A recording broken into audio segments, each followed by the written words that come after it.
प्रिय विद्यार्थिनः नमो नमः। भवतां सर्वेषाम् अस्यां कक्षायां हार्दं स्वागतम् अभिनंदनं च। आइए आज हम सप्तमः पाठः इत्यस्य अध्ययनं करिष्यामः। सातवां पाठ सौहार्दं प्रकृतेः शोभा, अर्थात सौहार्द प्रकृति की शोभा है। हम परस्पर सौहार्दपूर्वक, मित्रतापूर्वक, स्नेहपूर्वक रहें, यही वास्तव में प्रकृति की सुंदरता है, शोभा है।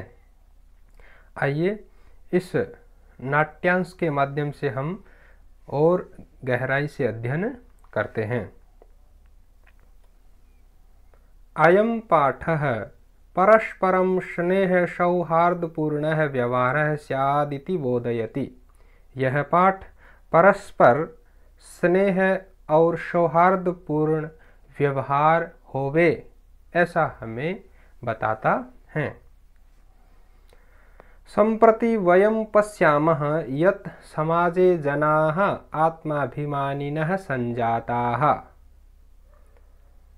आजकल हम देख रहे हैं कि समाज में लोग आत्माभिमानी हो गए हैं, घमंडी हो गए हैं। ते परस्परम तिरस्कुर्वन्ति, वे परस्पर एक दूसरे का तिरस्कार करते हैं, अपमान करते हैं। स्वार्थपूर्णे संलग्नाः ते परेषां कल्याण विषये नैव किमपि चिन्तयन्ति। स्वार्थपूर्ण में लगे हुए वे सभी दूसरों के कल्याण के विषय में कुछ भी चिंतन नहीं करते हैं, बिल्कुल भी सोचते नहीं हैं। तेषां जीवनोद्देश्यम, उनके जीवन का उद्देश्य अधुना इदम संजातम, आजकल ये हो गया है कि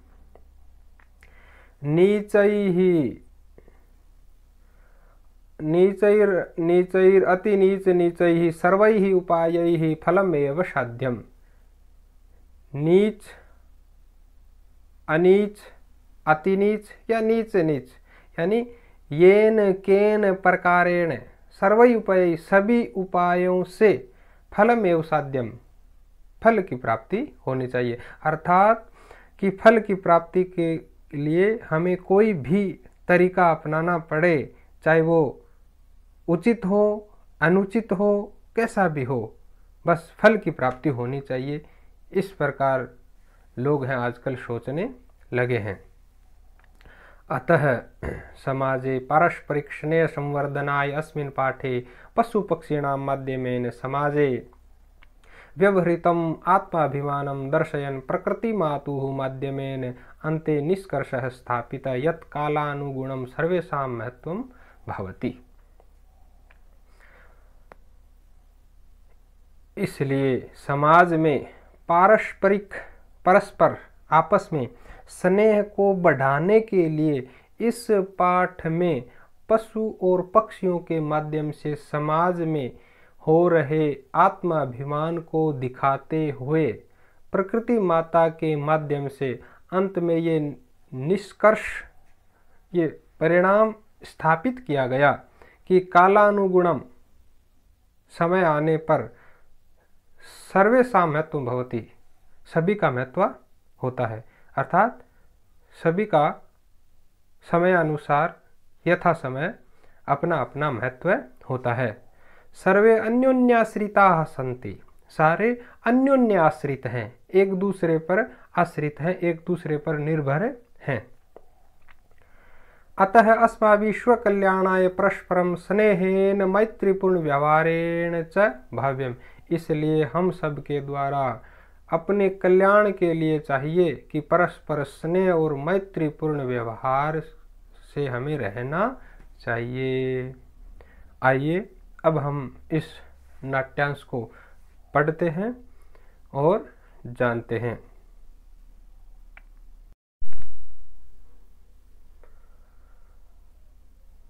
वनस्य दृश्यम समीपे एवैका नदी वहति। वन का दृश्य है, एक जंगल का दृश्य है और पास में ही एक नदी बह रही है, प्रवाहित हो रही है। एक है सिंह सुखेन विश्राम्यते, एक वनराज, एक सिंह, एक शेर सुखपूर्वक विश्राम कर रहा है।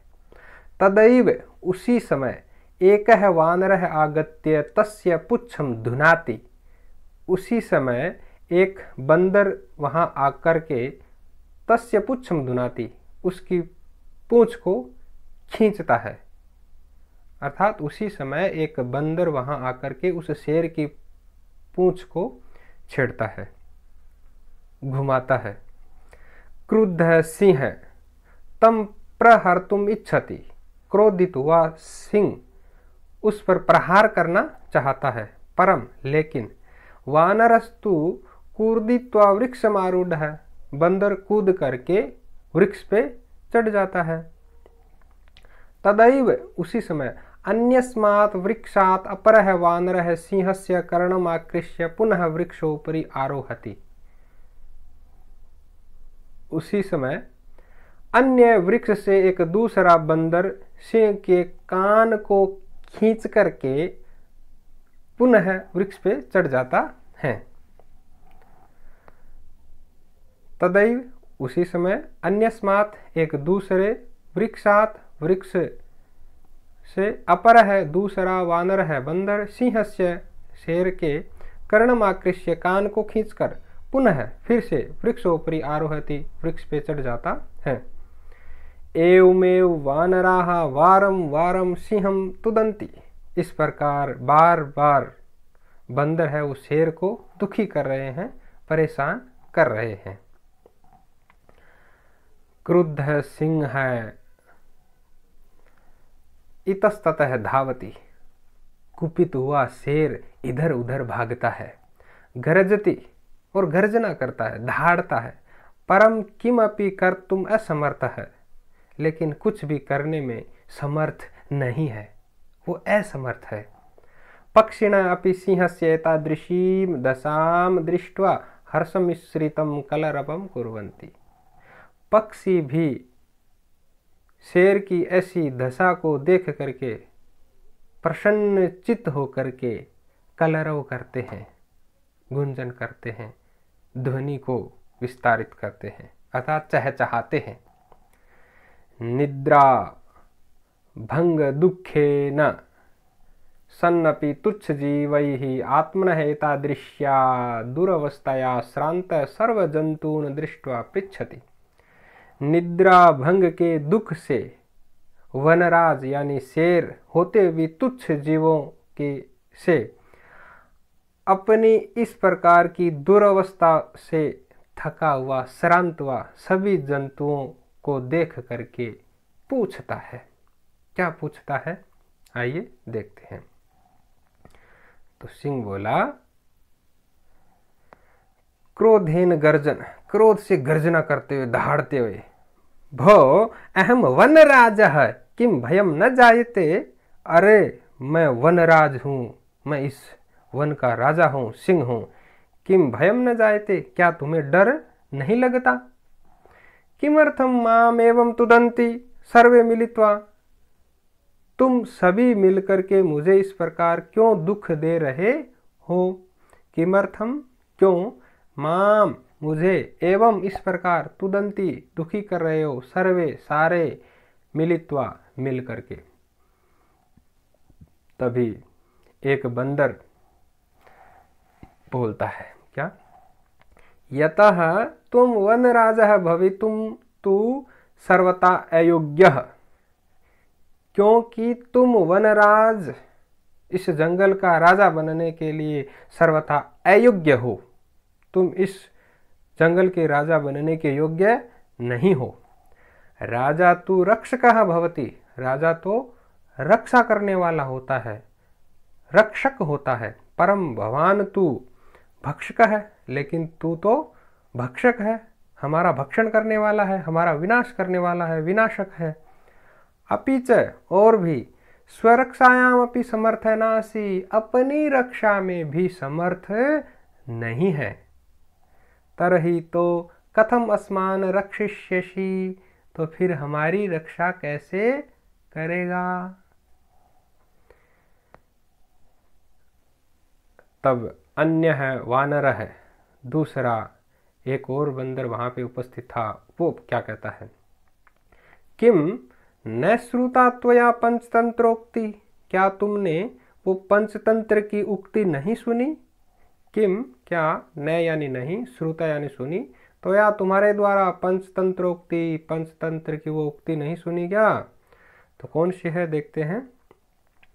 यो न रक्षति वित्रस्तान पीड्यमानान परैषदा जंतून पार्थिव रूपेण सकृतांतो न संशय, सकृतांतो न संशय। यो यानी यह, अर्थात जो, न नहीं, रक्षति रक्षा करता है, किसकी, वित्रस्तान त्रस्त लोगों की, भयभीत लोगों की, पीड्यमानान जो पीड़ित है उनकी, परई ही अन्यों से, दूसरों से, सदा हमेशा, जंतून जंतुओं की, पार्थिव रूपेण एक राजा के रूप में, स वह, कृतांत है वो, कृतांत है साक्षात यमराज है, न संशय यहाँ पे कोई संशय नहीं है। अर्थात पार्थिव रूपेण यह जो एक राजा के रूप में सदा हमेशा परई ही अन्यों से, दूसरों से पीड़ित, दुखी, भयभीत जंतुओं की रक्षा नहीं करता है, स कृतांत है वो साक्षात यमराज है, कृतांत है, न संशय यहाँ पे कोई संशय नहीं है।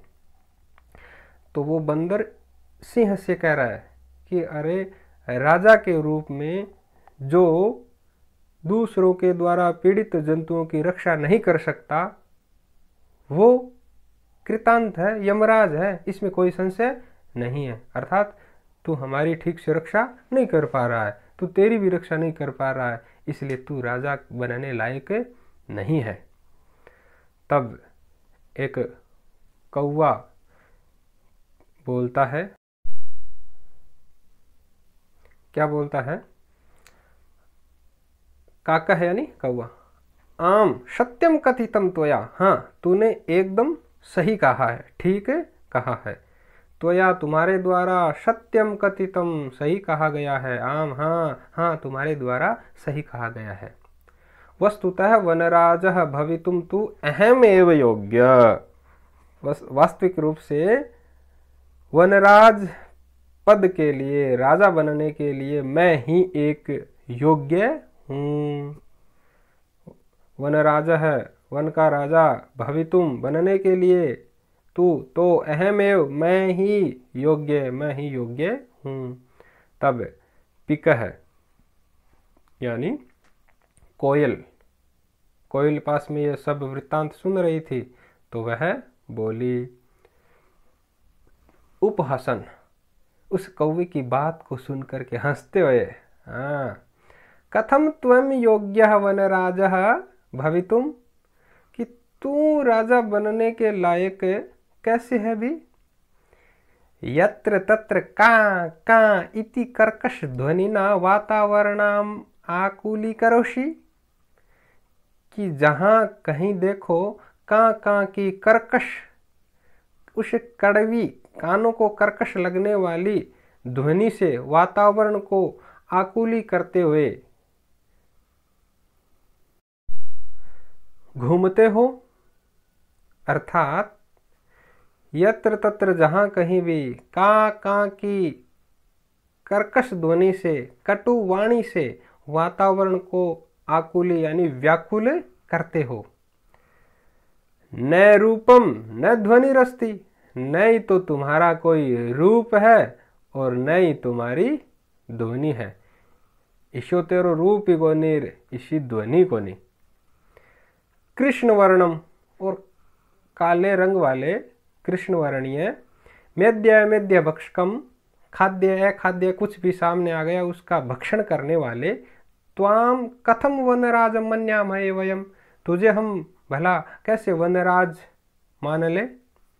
त्वाम तुझे, कथम कैसे, वनराजम वनराज, मन्यामहे माने, वयम यानी हम तुझे भला कैसे वनराज मान ले, इस जंगल का राजा मान ले, अर्थात नहीं मान सकते। तब वो कौवा बोलता है, कोयल की बात सुन करके कौवा बोला, अरे अरे किम जलपसी, अरे अरे क्या बकवास कर रही हो, यदि अहम कृष्ण वर्ण है तरी तुम किम गौरांग है, यदि मैं काला हूं तो तू कौन सी गोरे वर्णों वाली है, गोरे अंगों वाली है, तू भी तो काली है। अपिच और विस्मर्यते भूल गया है, किम क्या, यत मम सत्य प्रियता तू जनानाम कृते उदाहरण स्वरूपा, कि मेरी सत्य प्रियता जो है, लोक प्रसिद्धि जो है, वो लोगों के लिए उदाहरण स्वरूप प्रचलन में है। फिर आगे कहा, अनृतम वदसी चेत काकह दसेत, झूठ बोले कौवा काटे, अनृतम असत्य, वदसी बोलते हो, चेत तो काकह कौवा, दसेत काटे, झूठ बोले कौवा काटे, कि ये उक्ति लोगों में प्रसिद्ध है।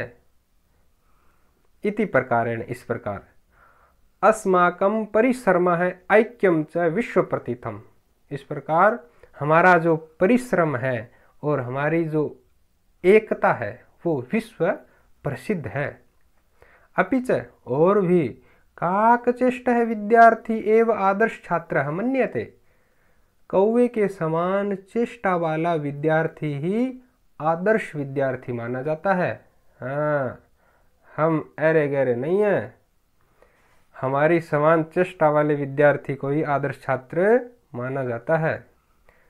तब कोयल बोली, अलम अलम अतिविकथने न, अरे बस कर, बड़ी बड़ी फेंकड़ी रहने दे तू, हाँ अलम अलम रहने दे, बस रुक, अतिविकथने न, डिंगे हाँकना रहने दे, ये लंबी लंबी फेंकनी छोड़ दे।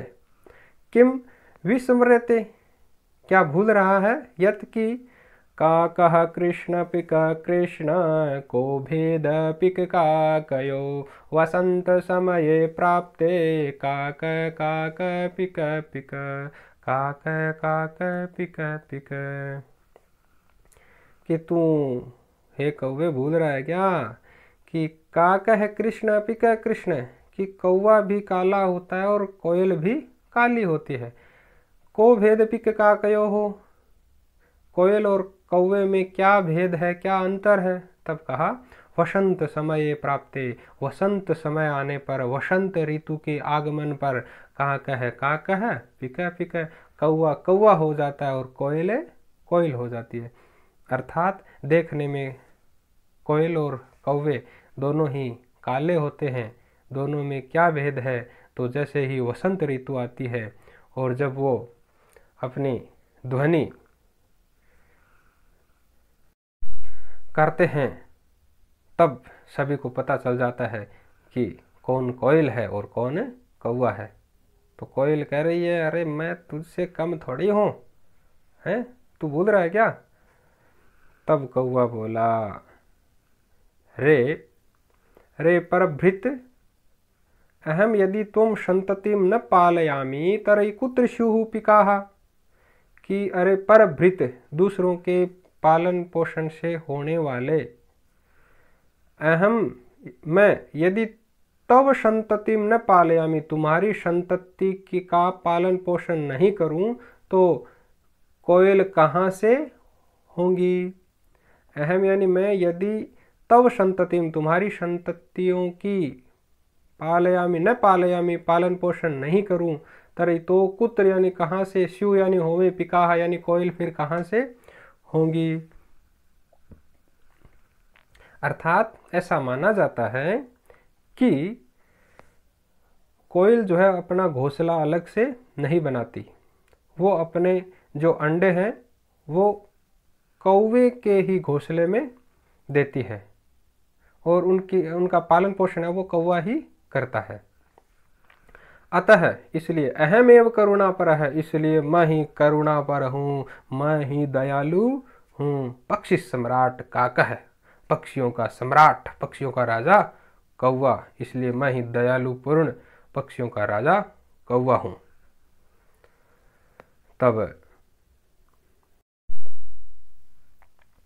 तब एक हाथी, गजह हाथी समीप से गुजर रहा था, तो उसने ये सब वृत्तांत सुना और सुन करके बोला, समीपतः एव आगच्छन्, नजदीक से ही, निकट से ही आते हुए, अरे अरे सर्वं संभाषणं शृण्वन् एव अहम अत्रागच्छम्, सभी का संभाषण सुनकर के, पूरा वृत्तांत, पूरा भाषण सुनकर के ही मैं यहाँ पर आया हूँ। अहम विशालकायः, मैं विशालकाय हूँ, बड़े शरीर वाला हूँ, बलशाली, ताकतवर हूँ, शक्तिशाली हूँ, पराक्रमी और पराक्रमी भी हूँ।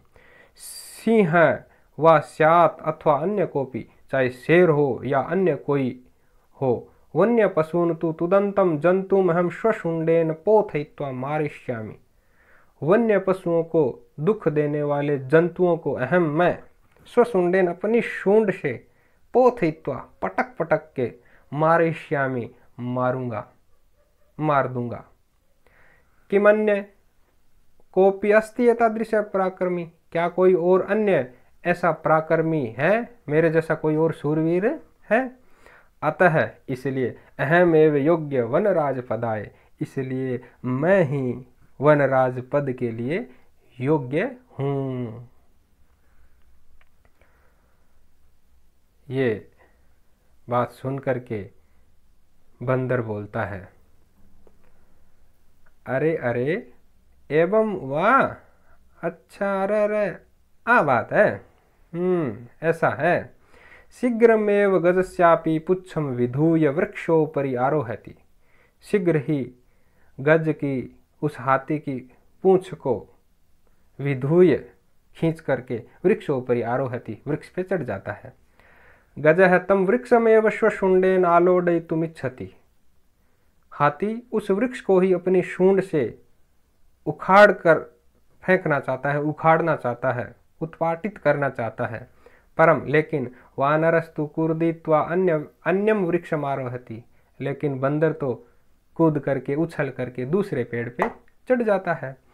एवं इस प्रकार गजम वृक्षात वृक्षम प्रति धावंतम दृष्ट्वा, इस प्रकार हाथी एक वृक्ष से दूसरे वृक्ष के प्रति दौड़ता है, और इस प्रकार दौड़ते हुए हाथी को दृष्ट्वा देख करके, सिंह शेर अपि हसति वदति च, शेर हंसता है और बोलता है। क्या बोलता है? भो गजः मामप्ये एवमेव अतुदन एते वानराः, ये बंदर मुझे भी इसी प्रकार दुखी कर रहे हैं। भो हे गज, हे हाथी, माम मुझे, अपि भी, एवं एवमेव इसी प्रकार, अतुदन दुखी कर रहे हैं, एते ये वानराः बंदर, मुझे भी ये बंदर इसी प्रकार दुखी कर रहे हैं या दुखी किया है। तब वानर बोला, एतस्माद् एव तु कथयामि, इसीलिए तो कहता हूँ, यद अहमेव योग्य वनराज पदाय, इसलिए मैं ही वनराज पद के लिए योग्य हूँ। येन जिसके द्वारा विशाल कायम पराक्रमीणम भयंकरम चापि सिंहम गजम व पराजेतुम समर्थाः अस्माकं जाति। इसीलिए मैं कहता हूँ क्या कि येन जिसके द्वारा विशाल काय पराक्रमी भयंकर सिंह और गज हो, चाहे शेर हो या हाथी हो, उसको पराजित करने में अस्माकम जाति, हमारी जाति समर्था, समर्थ है। अतः इसलिए वन्य जंतु नाम रक्षायै वयमेव क्षमाः, इसलिए वन्य जंतुओं की रक्षा के लिए हम ही क्षमा अर्थात सक्षम हैं, समर्थ हैं। इसीलिए मैं कहता हूँ कि मैं ही वनराज पद के लिए योग्य हूँ, जिसके द्वारा विशालकाय पराक्रमी भयंकर, चाहे शेर हो या हाथी हो, उसको पराजित करने में हमारी जाति ही समर्थ है। इसलिए वन्य जंतुओं की रक्षा केवल हम ही कर सकते हैं, उनकी रक्षा करने में हम ही समर्थ हैं। एतत् सर्वं श्रुत्वा, ये सब सुन करके, नदी मध्य स्थित है एकः बकः, नदी के मध्य में स्थित एक बगुला बोलता है। क्या बोलता है, आइए देखते हैं। अरे अरे माम विहाय कथमन्य कोपि राजा भवितुम अर्हति। अरे अरे, मुझे छोड़ करके भला कोई अन्य राजा कौन बन सकता है। माम विहाय, मुझे छोड़ करके, कथम कैसे, अन्य दूसरा, कोपि कोई राजा, इस वनराज पद के लिए शासक भवितुम अर्हति हो सकता है, अर्थात नहीं हो सकता। अहम तु शीतले जले बहुकाल पर्यंतम अविचलः ध्यानमग्नः स्थितप्रज्ञ इव स्थित्वा सर्वेषां रक्षायाः उपायान् चिन्तयिष्यामि। अहम, मैं तो शीतल जल में लंबे समय तक अविचल रह करके, ध्यान मग्न होकर के, स्थित प्रज्ञा वाला होकर के, रुक करके, ठहर करके, स्थित होकर के सभी की रक्षा के उपायों के बारे में चिंतन करूंगा। योजनाम निर्मीय च, और योजनाएं बना करके, योजनाओं का निर्माण करके, स्वसभायाम, अपनी सभा में, विविध पदम अलंकुर्वाणैः जंतुभिश्च मिलित्वा रक्षोपायान क्रियान्वितान कारयिष्यामि। मेरी सभा में विविध पदों को अलंकृत करने वाले जंतुओं से मिलकर के रक्षा के उपायों को क्रियान्वित करवाऊंगा। अतः इसलिए अहमेव वनराज पद प्राप्तये योग्य, इसलिए मैं ही वनराज पद प्राप्ति के लिए योग्य हूँ। तब मयूर अर्थात मोर बोला, वृक्षोपरितः, वृक्ष के ऊपर से ही, ऊपर बैठा हुआ, शाटहास पूर्वकम, अट्ठहास पूर्वक यानी ठहाका लगा करके, जोर जोर से हंसते हुए, वीरम वीरम आत्मशलाघायाः किम न जानासि। वीरम वीरम, रुको रुको, ठहरो जरा, आत्मशलाघायाः, आत्मशलाघा मत करो, आत्म प्रशंसा से रुको जरा, ठहरो, किम न जानासि, क्या तुम नहीं जानते हो कि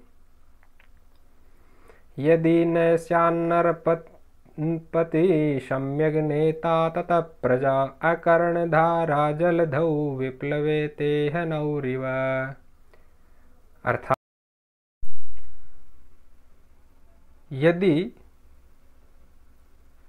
नहीं स्यात होवे नरपति शासक राजा, सम्यक नेता एक अच्छा नेतृत्व करने वाला नेता, ततः तो प्रजा वहाँ की जनता अकर्णधारा बिना कर्णधार के, बिना चालक के, बिना मलाह के, जलधौ जलधि में, सागर में, समुद्र में, विप्लवेत डूब जाती है, यह नौहु इव नाव की तरह। अर्थात यदि नरपति एक शासक सम्यक नेता न स्यात्, एक अच्छा नेता, एक उत्तम नेतृत्व करने वाला शासक न हो, ततः तो प्रजा, यह प्रजा अकर्णधारा बिना चालक के, नौहु नाव की तरह, जलधौ सागर में, विप्लवेत डूब जाती है। अर्थात यदि एक शासक, एक राजा सम्यक नेता नहीं है, तो वहाँ की प्रजा बिना चालक की नाव की भांति सागर में डूब जाती है। तब आगे और क्या कहा, को न जानाती तब ध्यानावस्थाम, कौन नहीं जानता है तुम्हारी ध्यान अवस्था को। स्थित प्रज्ञ इव व्याजेन वराकान मीनान छलेन अधिगृह्य क्रूरतया भक्षयसि, कि कौन नहीं जानता तुम्हारी ध्यान अवस्था को। स्थित प्रज्ञ के बहाने से वराकान बेचारी मछलियों को छल पूर्वक पकड़ के क्रूरता से भक्षण करते हो। धिक त्वाम, अरे धिक्कार है तुझे।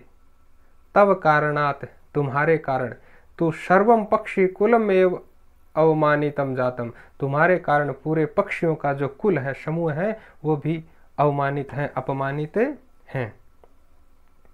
तो इस प्रकार जंगल में रहने वाले सभी पशु पक्षियों के मध्य भयंकर